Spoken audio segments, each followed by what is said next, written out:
Hello and welcome to Through the Bible with Les Feldick. An Oklahoma rancher and farmer, Les Feldick has been teaching homestyle Bible classes for 20 years in Iowa, Oklahoma, and Texas. Les Feldick's unique style of Bible teaching has made the books of the Bible come to life. When Les is teaching, it's so interesting that people say time just seems to fly by. And now, here is Les Feldick. Okay, good to have everybody, and I'd like to have you in the studio audience turn again to Exodus chapter 19. And again, as we've been doing the last couple of weeks, we want to let our television audience understand that we finally have got these lessons in print.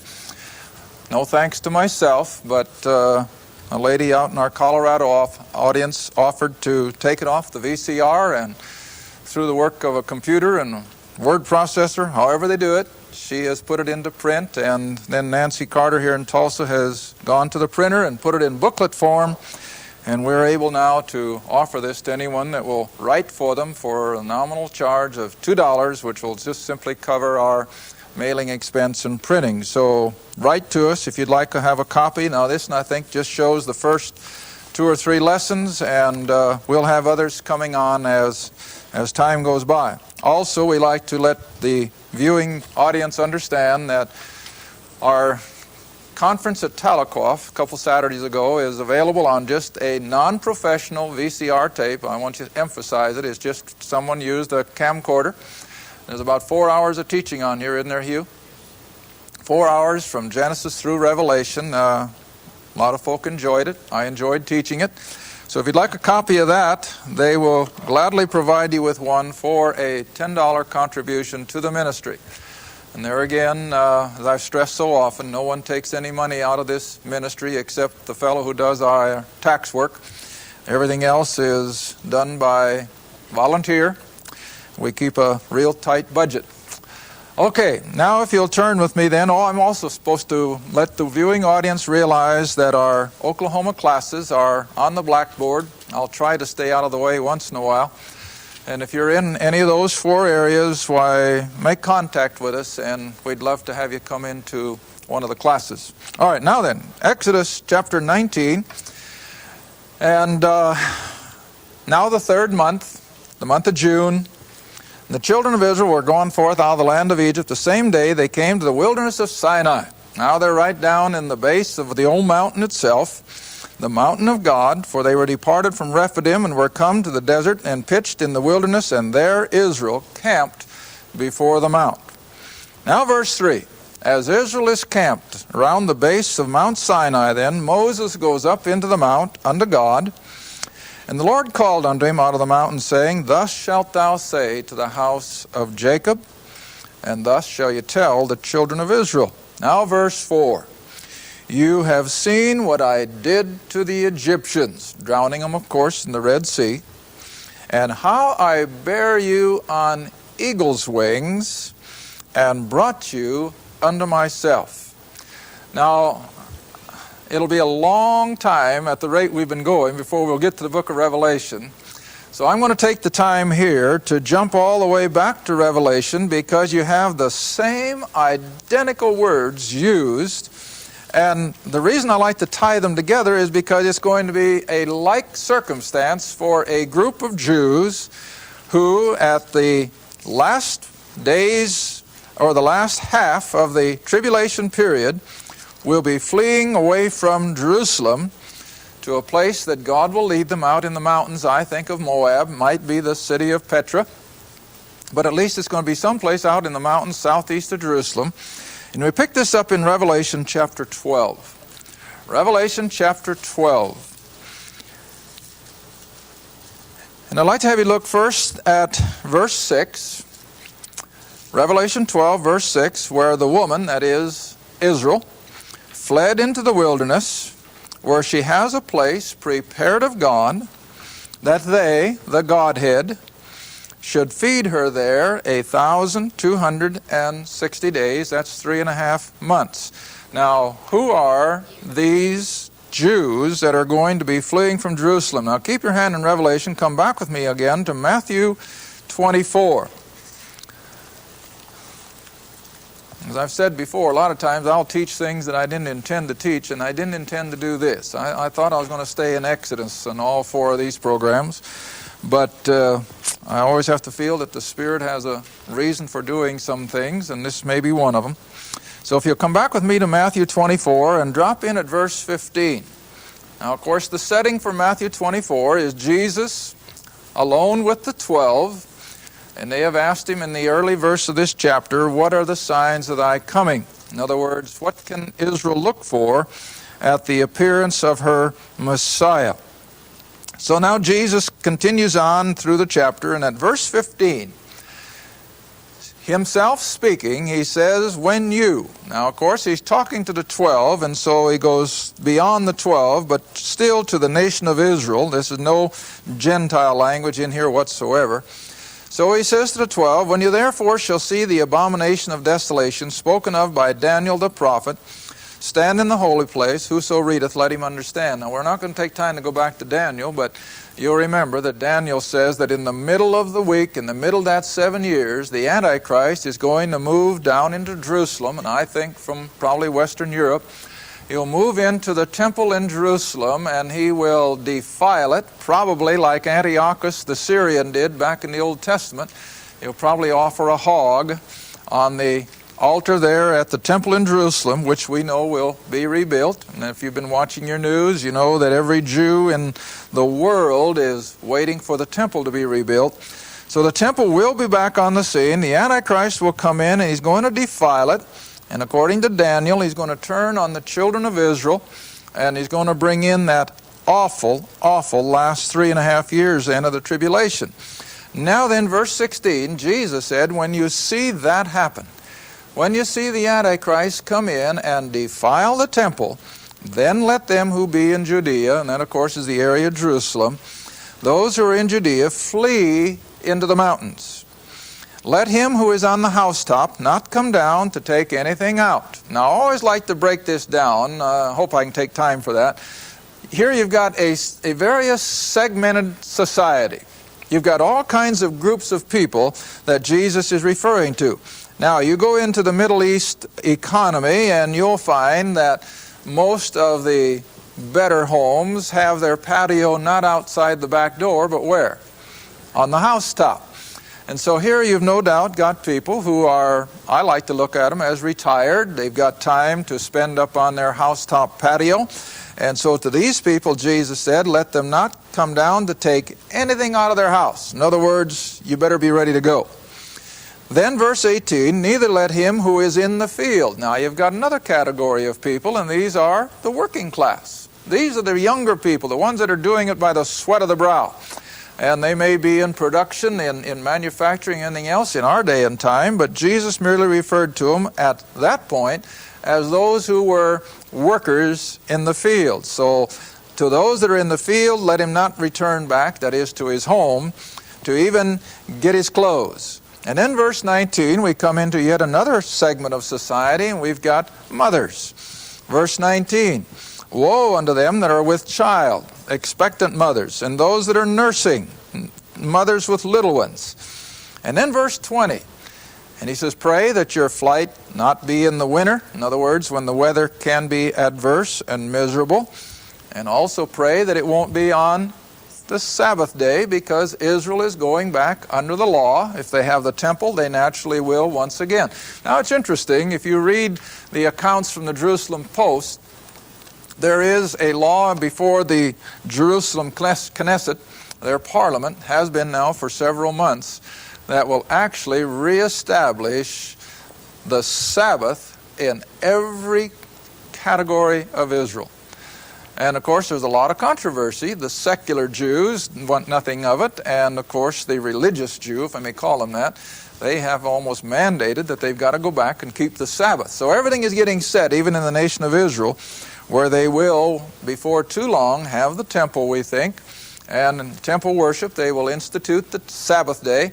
And when that means they're going to shut down all their nightclubs and all their movies and all the places of entertainment and business. They're going to establish the Sabbath. And along with that, of course, even the law of Jesus' day, it was not originally, I don't think, in the Mosaic law, limiting how far they could walk as it does now.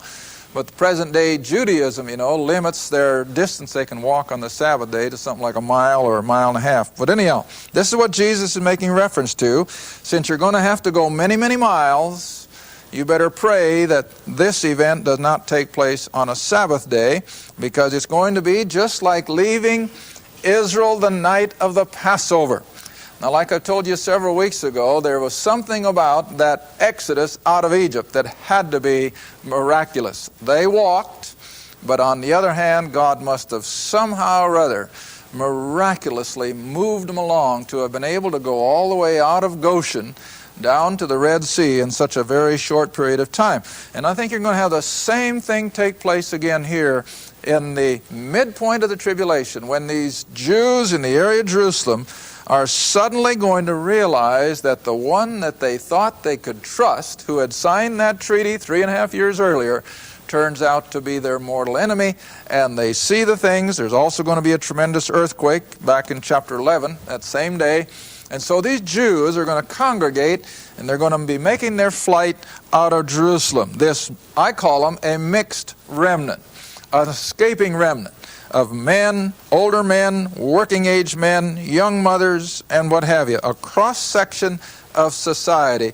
And now Jesus says, pray that it won't be in the winter or on the Sabbath day. Now then, look at the next verse, verse 21. For then, beginning with this event, beginning with this midpoint of the tribulation, he says, shall be days or great tribulation, such as was not since the beginning of the world to this time, nor ever shall be. This last 3.5 years is going to be the most awful time in all of human history. We can't even begin to imagine what it's going to be like. But this escaping group of Jews, now if you'll come back with me again to Revelation chapter 12, this escaping remnant of Jews are the ones now referred to here in chapter 12, that they're going to go to their place in the wilderness where the Godhead, the triune God, is going to protect them and feed them. And now if you'll skip across, at least in my Bible, skip across the page to verse 13. And when the dragon, of course the dragon in Scripture is always in reference to Satan, who has been cast out of heaven earlier in this chapter. And so when the old dragon saw that he was cast into the earth, he persecuted, or he turns his attention on the woman who brought forth the man-child. And who's the woman? The nation of Israel. And so he just turns on the Jew that he had earlier given permission to have the temple worship and had been more or less benevolent to them, and now he turns his hatred on them. Now verse 14, here's the identical words from Exodus. And to the woman, to this escaping remnant of Jews, to the woman were given 2 wings of a great eagle, that she might fly into the wilderness, into her place. In other words, a designated place by a sovereign God, where she is nourished, taken care of, even as God took care of them in the wilderness with the manna and the water from the rock and what have you. God will take care of this escaped remnant for a time, plus times, plural, or a total of 3.5, from the face of the serpent. In other words, this escaping remnant of Jews, as they flee to the mountains southeast of Jerusalem, are going to be providentially protected for that last 3.5 years. Now, just as surely, now that's why I would like to connect Exodus and Revelation. Just as surely as Israel was isolated in Goshen from the plagues. You remember that? After the 3rd plague, all the others, it said, in that day I will put a line between you and Egypt, and none of the plagues went into Goshen. Israel was insulated from them all. Well, so also here. All the ravages of the tribulation will be tearing all around them. and all the world will be coming under it. But wherever this group of Jews are being protected, they'll be completely insulated from it. And God's going to feed them there. He's going to protect them throughout that final 3.5 years. And then, now verse 15.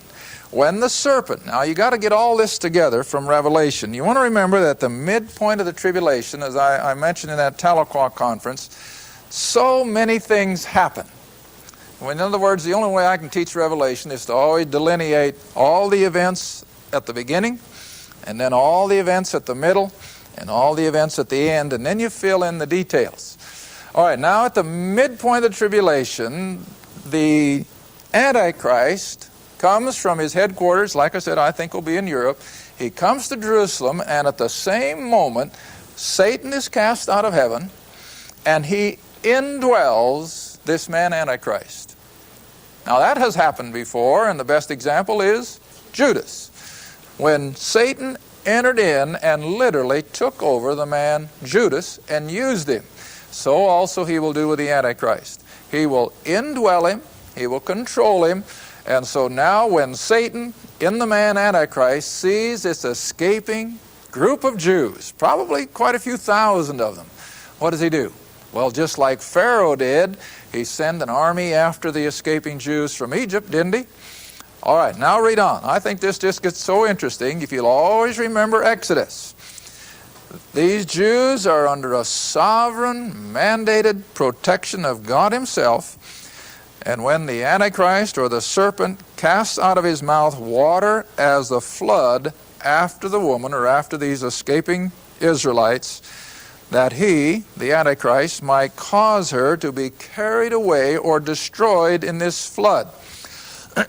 Now you have to always remember that Revelation is speaking in symbolic language. Now just as sure as Pharaoh, when he saw Israel escaping, what did he send after them? Well, not a flood of water, but an armed force.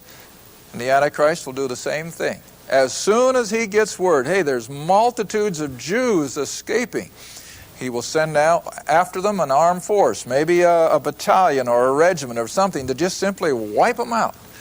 But, you see, God intervenes, even as he did at the Red Sea and drowned all the Egyptians. What does he do here? Now read on. Verse 16, and the earth helped the woman, that is, under the control of the sovereign God. The earth helped the woman, opened her mouth, and swallowed up the flood, or this armed force, which the dragon cast out of his mouth, or which he sent by decree to go and destroy those Jews. Now, what happens? Oh, just before that battalion or regiment or whatever it is of tanks and trucks and vehicles and armed forces, just before they catch up with the rear guard of those escaping Jews, what happens?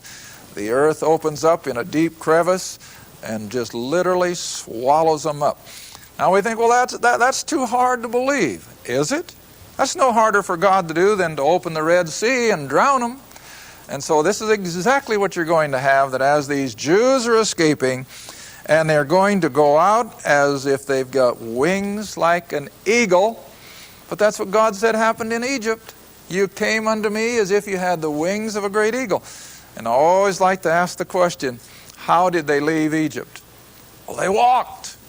They didn't have helicopters. They didn't have planes to pick them up and fly them out. They walked. But it was so miraculous the way God did it. It was as if they just literally took wings and flew. And so will it be again. This remnant of Israel is going to escape by virtue of a providential, sovereign God. All right, now I'd like to have you come back again to Exodus chapter 19. And now let's come on to another interesting 2 or 3 verses. Now God says, Exodus 19, verse 5. Now, therefore, if, now come on, you English students, what do we call that little word if? What kind of word is it? It's conditional. See? It's conditional. If God says, it's up to you. Israel is going to be left with a free will, even though they're under a sovereign God. If you will obey, see? There's that obedience. Faith and obedience become almost synonymous. If you will obey my voice indeed, and keep my, what's the word? Covenant. My God is always bringing up these covenants. Now there's more than one, of course, but they all boil down to being under the one master covenant, which was the one God made with Abraham, repeated to Isaac, and repeated to Jacob. And that is that Israel would become a great nation of people. They would dwell in their own land, and one day God would be their king. He would be their government. Now this is the covenant that they're to be aware of, and they're to be obedient in preparing for the fulfillment of it, as well as to be used of God in the way that this covenant had originally intended. Now therefore, if you, the nation, now I always have to stop. Always remember that God deals with the Jew on two levels. One is national, and the other is personal. Never lose sight of that. Now when he makes a national covenant with Israel, then that's just exactly what it means. It involves the whole nation. But a nation is still made up of what? Individuals. And so he will deal with a Jew individually, of course. So when he says in Isaiah, and then Paul repeats it in Romans chapter 11, that the nation of Israel shall be blinded, that is a national thing. Nationally they have been blinded. They're still blind. But what about an individual Jew? They can still be saved, see? And they can still come into an individual relationship even though the nation has been blinded. So keep that always in mind. Now therefore, if you will obey my voice indeed and keep my covenant, then, see? That's the condition, and here's the result. Then you, the nation of Israel, shall be a peculiar, what's the next word? Treasure, see?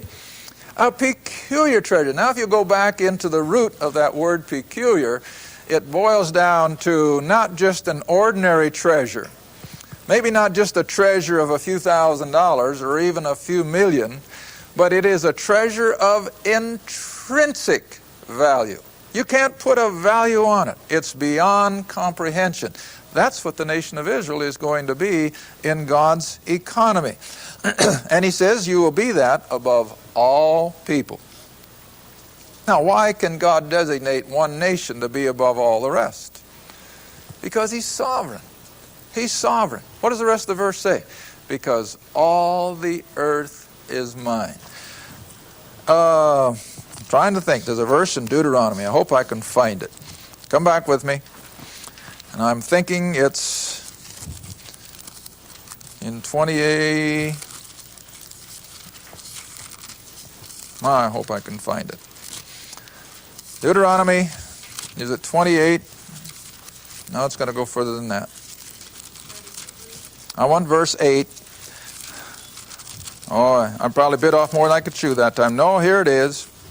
Deuteronomy 32. I shouldn't do this, at least on television, should I? But once in a while a verse comes to mind, and I just have to trust the good Lord I can find it. But here it is, in Deuteronomy chapter 32, verse 8. Deuteronomy 32, verse 8. Now remember, this is written by Moses, but who is speaking it? God himself, the sovereign, almighty God. And he says, verse 8, when the Most High, now remember that's another one of the terms of deity that we studied way back there in Genesis, when the Most High divided to the nations their inheritance. In other words, that is all the nations of the world. When he designated where their borders would be, how large their population would be, how they would be blessed in one way or another, all right? When the Most High divided to the nations their inheritance, when he separated the sons of Adam, he set the bounds of the people, that is, of all these nations, according to what? The number of the children of Israel. Isn't that amazing? Now, some people may accuse me of making too much of the nation of Israel. How can you? You can't make too much of it. This whole world revolves around God and his chosen people, Israel. Oh, I know. They're out there tonight in a blindness. They're out there in a dispersion. But They're still in the news 3 times a day, 7 days a week. Why? Because they are at the very vortex of all of God's dealing with the nations. Oh, if only our politicians could recognize it. They can't stab Israel in the back and get away with it. They can't ignore it and hope it'll go away. Jerusalem, from day one, God said, would be a stone of what? Stumbling. I quoted it a few weeks ago, and a rock of offense. And isn't that exactly what it is? The world tonight is in constant turmoil because they don't know what to do with Jerusalem. And the reason they don't know what to do with Jerusalem is because they don't know the book. But look what it says. God has divided all the nations of the world. He has set their borders. He has set their bounds according to the number of the children of Israel. You can't escape it. Well, anyway, come back with me now, if you will, then to Exodus chapter 19 again. God says you're going to be above all people because I'm sovereign. The world is mine. I can do with it as I please. Now, verse 6. Oh, I need an hour, not 2 minutes. And you, the nation of Israel, shall be unto me a, what's that next word? Kingdom. Now, those of you who have been with me a long time, I've said it over and over, the kingdom is the kingdom is the kingdom is the kingdom. What kingdom? That kingdom that's coming on earth over which Christ will one day rule, not just the nation of Israel. They'll be the apple of his eye. They're going to be the greatest nation when that kingdom comes in. But it's the only kingdom that Scripture is looking forward to. Now, granted, you and I, as Grace Age believers, we are members of the kingdom, and where is it? It's in heaven. But where is that kingdom coming? Back on the earth, see? And so always remember that the kingdom is the kingdom is the kingdom unless the text designates something else. All right. Now verse 6 again. The nation of Israel, God says, is to be a kingdom of what? Priests. Now what's a priest? A go-between, exactly, between man and God. So what is the nation of Israel to become according to this, if they're obedient? They are to be a nation of priests. Well, I don't know if I got time. Maybe we won't even get the verse looked up, but turn to Acts 2 real quickly. Acts 2:38. Most of you even know it from memory. Acts 2:38, and now we're going to have to wind it down. We'll pick it up again next week. Verse 38 of Acts 2, and Peter said unto them, that is, the house of Israel in verse 36, repent and be baptized, how many? Every one of you. You know what that means? Thank you for watching Through the Bible with Les Feldick, a weekly Bible study. If you would like more information about the Les Feldick Ministries, a Bible study in your area, or about this program, write to Les Feldick Ministries, Route 1, Box 760, Kinta, Oklahoma, 74552. That's Route 1, Box 760, Kinta, Oklahoma, 74552. Through the Bible with Les Feldick is viewer supported, and your gift is appreciated. Thank you, and be sure to tune in next time.